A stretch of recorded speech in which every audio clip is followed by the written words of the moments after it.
Hello दोस्तों, जय श्री राम, राधे राधे। मैं एक सीता मैया का बहुत ही प्यारा गीत लेके आई हूँ। जैसा होगा आप लोग कमेंट में ज़रूर बताइएगा। रहिया में घेर के हिरनिया सिया जी से पूछे बचनिया। रहिया में घेर के हिरनिया सिया जी से पूछे बचनिया।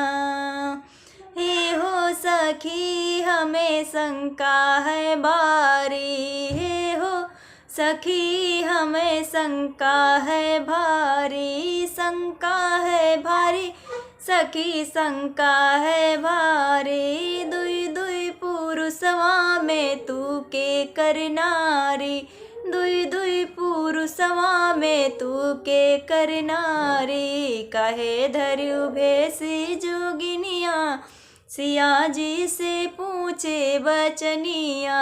काहे धर्यु भेस जोगिनिया सिया जी से पूछे बचनिया।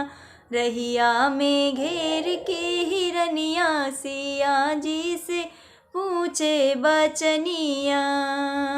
गोरे बदन लक्ष्मण मोरा देवर, गोरे बदन लक्ष्मण मोरा देवर। मोरे हरि संवर बदनिया सिया जी से पूछे बचनिया।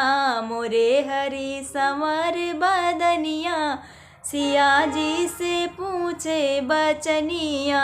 रहिया में घेर के हिरनिया सिया जी से पूछे बचनिया।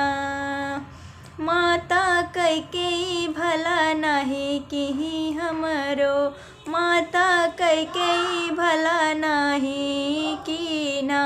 14 बरस बने बास दे दीना, 14 बरस बने बास दे दीना।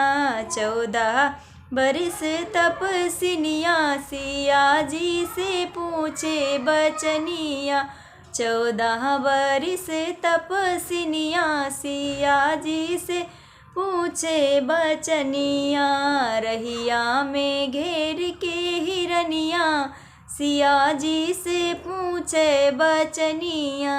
रहिया माँ घेर के हिरनिया सिया जी से पूछे बचनिया।